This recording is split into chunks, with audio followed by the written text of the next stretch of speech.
pagkakasgutan ito na buntag is about evangelism, no? Evangelism. The spreading of the Christian gospel by public preaching or personal witness. Zealous advocacy of cause.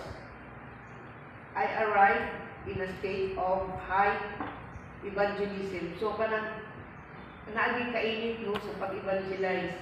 So, kita yun ang, as Christians, mag-inay dapat main focus nato o main goal nato na mag-evangelize din ka, no? The preaching of the gospel, it comes from the same Greek word for gospel or evangelium, and means literacy gospeling. When we evangelize, we are gospeling. We are spreading the gospel of Jesus Christ. So, importante dito kay ang gospel ni Lord Jesus Christ ang kinahanglan natin i-evangelize sa mga katawhan na nanginahanglan yun, labi na atong mga wala pa dyan sa Ginoo. Una atong main purpose na nag-study ka o mga word o kanang about sa Bible kay para ma-evangelize nato ang mensahe na gikan sa Ginoo. What is the value of evangelism? Evangelism is about initiative and intent.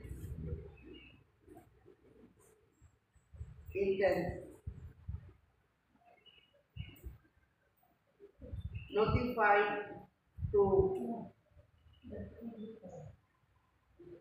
spare people and to serve people and share the good news of Christ, not just during out of event but over the long haul. Haul means of a position or a person full of graduate effort or force.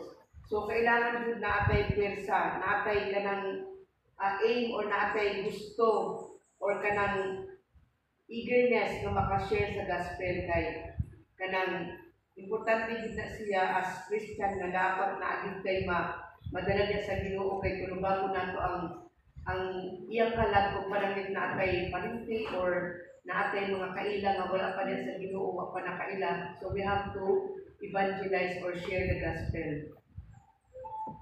Evangelism is a means to lead others to the path of salvation, as this is the only path to getting closer to God and attain eternity. That is considered an honorable by practicing evangelism. You get to guide others to heaven and bring them closer to Jesus Christ. Hence, share your message as much as you can. Why do we need evangelism? We evangelize because people must be brought to the salvation that Jesus, the Lord, offers in and through the church. When we acknowledge that the grace of God is mysteriously present in all lives, people all too often resist this good news. They refuse change and repentance. So whether they are neglecting or ayaw i-refuse nila, padayon lang gihapon ta kanang we have to pursue or kanang ato silang panitamutan na maski sa kadugayon makapaminaw gihapon na sila or magtanong ta kumbaga sa tanong mag-planting ta para libali ang uban ang maka-harvest or asa man siya nga church na maadto at least naka-try ta na nag-eager ta nga makabati siya og word, maan nato siya, madala nato siya, or ganang makapaminaw siya kung sa ang gospel o kinsa si Jesus Christ sa atong kinabuhi. So mag-reflect gihapon na siya. So as Christians, dapat na agitay kuan ka na makita sa atong kinabuhi po, sa atong panumpi, sa atong gawin na mo magsinina ta kay holy ba yan din ang holiness ba yan ang importante, di ba? So makita kay kung Christian ka tapos sa lawayon ka mag-reflect na sa imong kinabuhi o mo makita sa mga tao na Christian ba na sila, may Christian mark ba? So dapat mag-ingat kita kini o kanang as Christian sa palimpi nato diya ta usay makapandol kay imbis mo simba na, imbis simba na tuod lang sa gamay na bigil or bitik na sa istorya nakuan siya, na-offend siya, so wala na dahil sa musimba, diba? So, labi na ang faith in Christ, kanang agahon pa man na sila, alagaan pa na sila, dili pa na sila, kanang hamtong ba? So, kita nga hamtong, nakita ang sabot niya. Dahil mga, kuan diri, dahil mga solving strategies, no, bali dili na ako elaborate kay limited lang atong time, but ako i-tackle isa-isa. Ask God to give you an evangelistic burden for others, no? Mao ni ang giingon nga natin burden dapat nga dili lang sa mga atong parinti or sa mga kamag-anak nato kundi sa laing tao maski makita nato siya nga nakakita ta nakailataan ang tao nga bisyoso siya, dili nato siya i-separate or i-papil na neglected siya or ganang i-discriminate nato siya, na discriminated siya. So dapat ato siyang tagaan o pagtagad, di ba? Kunya ka nang ipapil nato nga natin love from Jesus Christ na paano siya, they belong also sa ato ang kuan maski na wala sila sa Ginoo pa. Then live upon constant Christian life before these people, no? Makita sa kinaiya. Mao lang ito, maski Christian ta sila dili, dapat ipapil nato nga they belong, nga isa na sila sa ato nga. Although dili ta aprobado o dili nato gusto ang mga binuhatan, pero dili nato sila i-judge or kuan may condemn nga inana sila. So iparamdam nato sa ilaha nga kuan sila nga na-love yun na gikan sa Ginoo. So kaon sa man nato mapafeel, di ba dapat ato silang kung naa sila sa kalisod, kung naatay ang mga i-share nato ang blessings, di ba? Na kung kuan na-share nato sila buyagon or sultian, dili nang murag ato silang musikaan dayon para ma-feel nila nga Christian yun ang love na ato i-share sa ila. Tapos build bridges to others, no? Dili sa ato gikan ang paglalis, dapat kung may mga kuan, mga lalis o mga kaguluhan or troubles, kita ang mahimong way nga mahimong bridge nga magka-reconcile sila, no? Dili na kita pa magsulsul na mauni dapat mauni ana. So dapat i-reconcile nato or di na natin isulti ang isulti sa pigas para maundang na gani kay kung magpatuloy ko siya makita ang may hulungan nga nagkadayon sa dagat away murag natin tulubagon sa Ginoo ana. Yeah. Learn the gospel, no? So kailangan pag-aralan din natin ang gospel kay ang word of God nga naa sa Bible mao gyud importante kay kung sa man ta maka-share kung sa man nato isangyaw ang word sa Ginoo kung wala tay knowledge, di ba? Wala tay know-how, wala tay basihan kay Bible-based ba yan ka.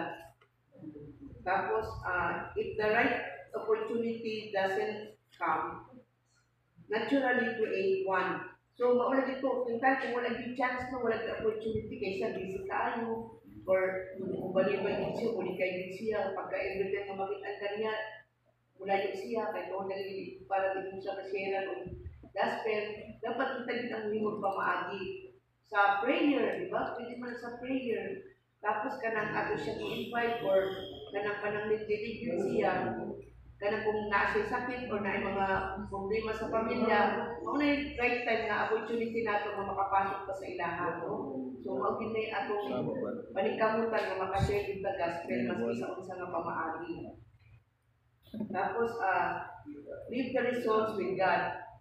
Kung once na naka-start na tawas na nahatag na nato tanan, na-share na nato tanan, nasulti na nato tanan, pero wala yung gihapon, let it be God ang mao'y magkuan, di ba?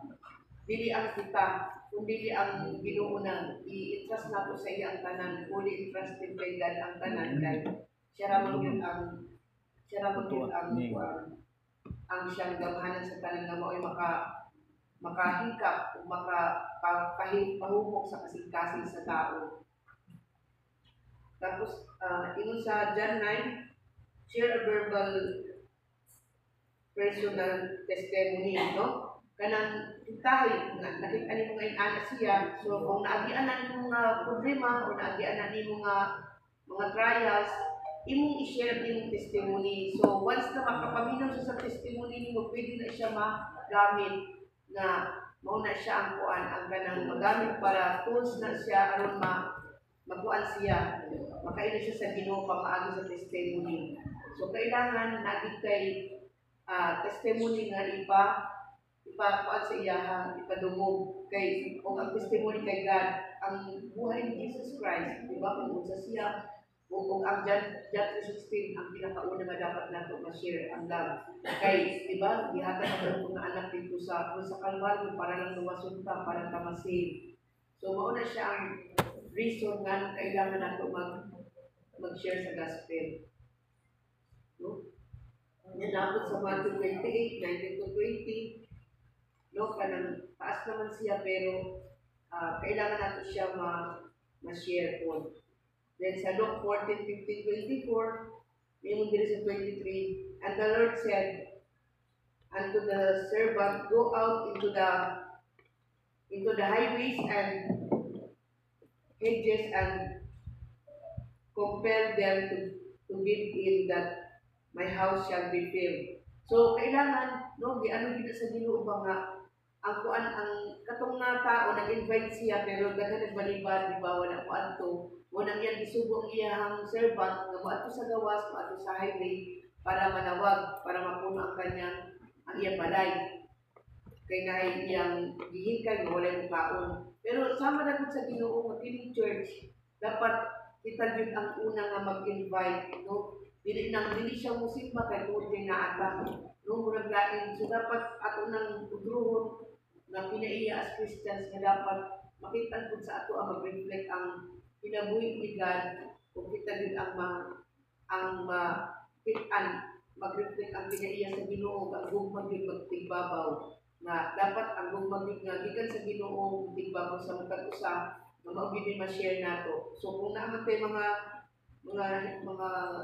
kanang di panagbingkil or mga disagreements, siguro i-set aside sa na or as Christians, mature Christians, dapat ikuan sa nabo na ato din pag-gulay-gulayan ba nga kanang tama ba di pagpadayon pa kuan nga pinaiyan. So dapat kanang sa atong gikan doon may utang bridge na world, no, para mawala ka ng mga hinahanap ka ng bingkil sa church o sa ato din mugikan ang love na gikan sa Ginoo. So, mauna to, limited ang ating time. So, I hope na nakatabang sa ato ang ilang way as Christian.